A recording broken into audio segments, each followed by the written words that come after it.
Back on Get Up, bottom of the hour. Let's go on the hot take time machine. An off-season prediction made by our very own Dominique Foxworth. Bears are going to win the division. I know I'm alone on this island. Their O-line is very talented, and I think if you can turn that O-line into something close to what they had in Detroit under Ben Johnson, this offense is going to be unstoppable. Okay, so Dominique saw this coming. July 17th? Not 2.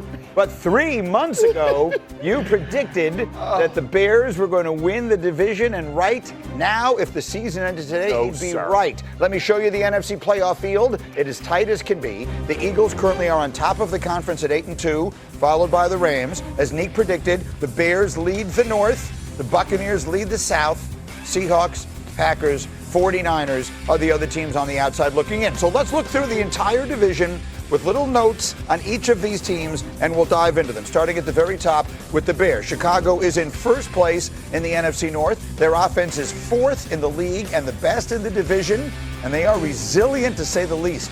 They have 5 wins this season when trailing in the final 2 minutes of the fourth quarter, tied for most by any team in a season since the 1970 merger. Dominique, I think a lot of people, based on the teams they've played and everything else, are asking the question, are these Bears for real? A lot of people are right to be asking that question because I don't think I believe what I said in July. Why? Even though that they are because I watched the football games, Peter. In July, he had that Hennessy over there on his side. That's what their defense is thriving on turnovers, and Caleb is getting better, but this offense is not consistent in a way. They're dependent on this rushing attack. Like, that's what this offense is built on, is a consistent level of rushing attack. If you're asking me, are they better than the Lions? Honestly, I don't think they're better than the Lions right now. All right, or the Packers, maybe, for that matter. But look, I think Caleb Williams, what you're seeing him do right now is exactly what this organization hoped would happen with Ben Johnson. When you put him under center, when you let him run play action, his ability to now know where to go with the football when he's under pressure, when he's being blitzed. Look, Brian Flores heated his rear end up over and over. This guy is top 5 in QBR versus the blitz, top 10 in QBR versus pressure, or maybe it's flipped. Either way, he's top 10 in both of those categories. That is a huge improvement. You saw what he did just a week ago, how he led this team back. You saw the off-schedule plays this guy can make. And I'm telling you, with the way this offensive line is protecting, the way they're running the football, and the way these wide receivers are catching the ball, this team is dangerous now. They lead the league in interceptions. They lead the league in takeaways. They lead the league in turnover differential. That stuff matters. Right. That stuff's real. It's why they're winning. That's why they're winning. But Caleb's playing better and better every week. This was just his 2nd win ever in the NFC North. It was Ben Johnson's first ever NFC North win. It was Ryan Poles' just 4th NFC North division win. So this is all new to them. I get it if you want to be skeptical.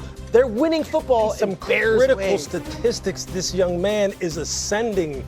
So I don't want to be skeptical to my friends, family, and wife, who are all crazy about the Bears. I said before the season that you will judge their year not based on their win-loss record. You will judge their year based on whether or not when the season ends, you know you've got the guy. That is happening. Absolutely. For sure. Whether they win the division or not, that's happening. 100%. Yeah, if the Bears fans got to be happy irrespective of what the rest of the season looks like. The problem for the Bears, their schedule is about to get real. It's about to get real, and all those numbers that you're talking about, turnovers, all that kind of stuff, that stuff starts to drift back down. It's harder to win. But the success of the season for the Bears is already a plus, bro. This is a big-time change by Ben Johnson. But I want to run through all the teams here, so let's get to the Vikings next. It was another tough day for J.J. McCarthy Sunday in a year where Sam Darnold is playing great, and McCarthy is looking at the opposite side. He's last in the NFL in total QBR. He's last in the NFL in completion percentage.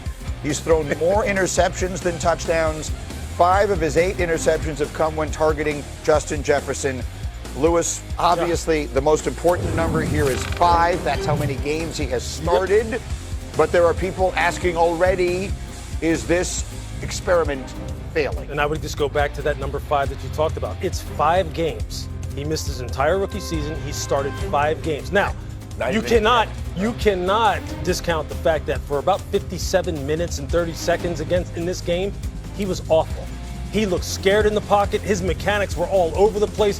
He was airmailing passes where you're sitting there going, you have a clean pocket, dude. Just put it on the receiver.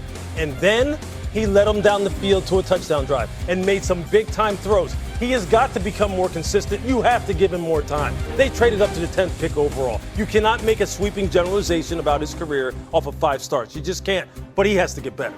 That's fair. But the inaccuracy is alarming, right, Nick? Alarming. The misses are really bad. You think in Minnesota they could get the clock operator to always make it less than 2 minutes in a tie ball game. It's great. And just trick him into thinking that this is a clutch moment all the time. Because what happens to him in those situations over the course of this 5 games has been impressive.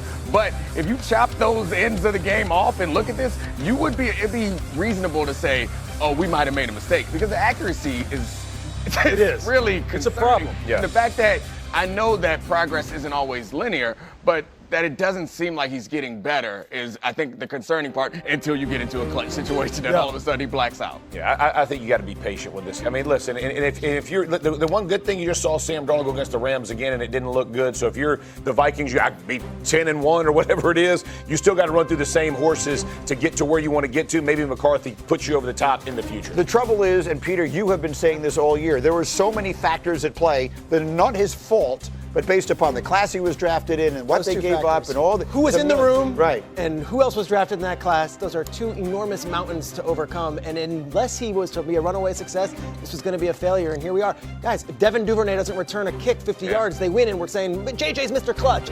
It's that thin a margin now. 5 games.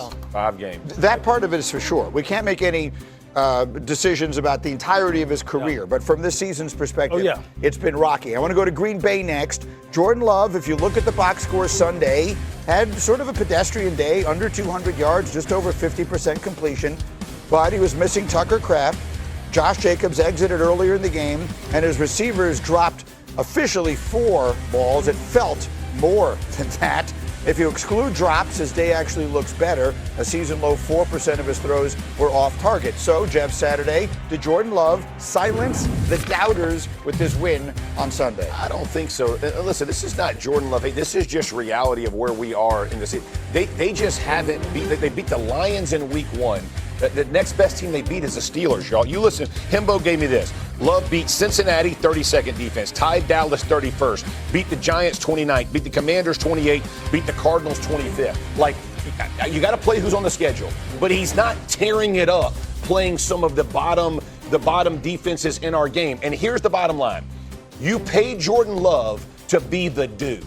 To be the dude, right? Now, you can't control the drops, but the inconsistency that we see play, that part for him has to be, everybody's got to be able to count. That guy is not going to be the problem. Yeah. And that's my issue with it. And Jordan Love is in this category that we reward these quarterbacks when they get to a certain point, but the reward that we give them is we're going to grade you on a different scale. Amen. Jordan Love can't prove anything to us against the Giants in the middle of the season. No. It's already been proven. We already know that you're capable of this. What Jordan Love has to do is like that next level, those bigger games. And so he's not going to silence any doubters until he does it against the Eagles or he does it in the playoffs against one of these bigger teams. Right. Unless you're a really deep in the weeds football fan or a Packers message where, like, you don't recognize some of these names he's throwing to, the Savion Williams and the Bo Meltons. These are not your household names, not what he was dealt with. So I'll give him a lot of credit for, yes, the drops happened, but also rising above all the injuries in that offense and playing really well on Sunday. There's no question about that. Look, I understand that level of competition matters, okay, and context matters. That's what we're talking about. Right. But some of Jordan Love's decisions on Sunday were spectacular.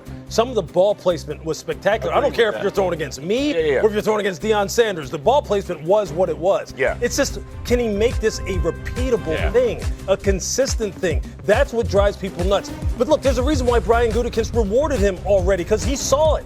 And now it's up to him and the coaching staff to make sure it becomes something that's a little bit more leveled out. Because it's there.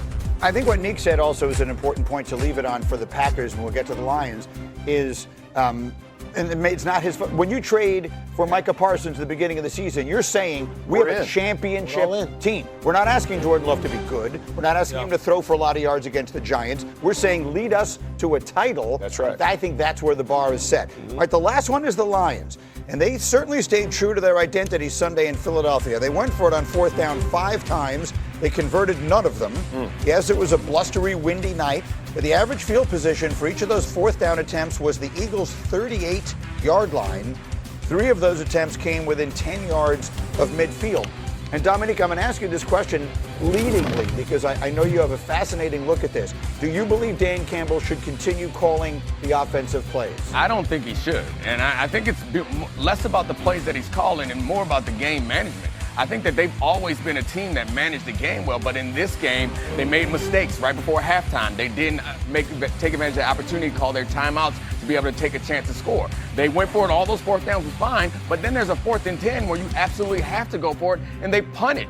Then there's a 4th and 17 where they're going to go for it, and they should be kicking a field goal. The only reason I kick a field goal is because the Eagles call a timeout. These are mistakes that Dan Campbell doesn't normally make.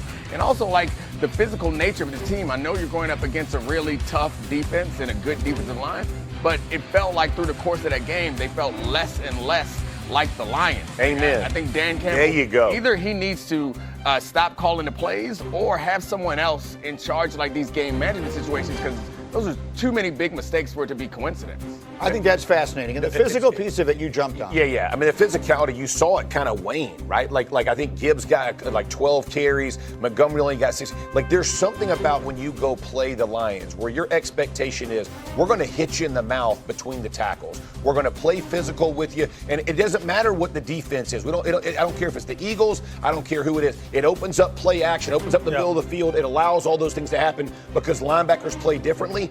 That wasn't there for me. I thought, to me, that was the most glaring thing. Well, Can I also just whisper one thing and duck? Jared Goff outside in the wind. Gonna say, right? He had a bad day. That's all the more reason to do what Jeff is saying. Exactly. Well, I think it's fair to say nerd glasses. Take them nerd glasses off, Dan. it's fair to say that we celebrate Jared Goff because look what they did against the Commanders in that dome, and look what they've done against some of these inferior teams.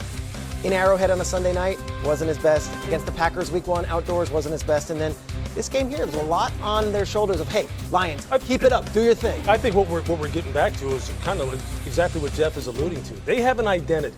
The fourth down propensity to want to go for it is always going to be there. Yeah. Whether it winds up working out or not, that's just going to be who Dan Campbell is. That's how they have built this football team. Yeah. That's their philosophy. But the physicality and the nature in which they call plays and the way in which they establish themselves, it's not driven through the quarterback. Nope. The quarterback is not the driver here. Exactly. The offensive line and that running game and those backs that will absolutely gas you are the driver, and that wasn't a factor in this game. And listen, they got injuries up front. I understand it, but the way you take care of young offensive linemen is to allow them to run the ball, because you got to try to fatigue Jalen Carter's. And I mean, like, you don't want those dudes fresh in the 3rd and 4th quarter, and they allowed them to stay in it, and then they were dogs. And those are men right there. Coming up, a must-win game for Kansas City against the Colts.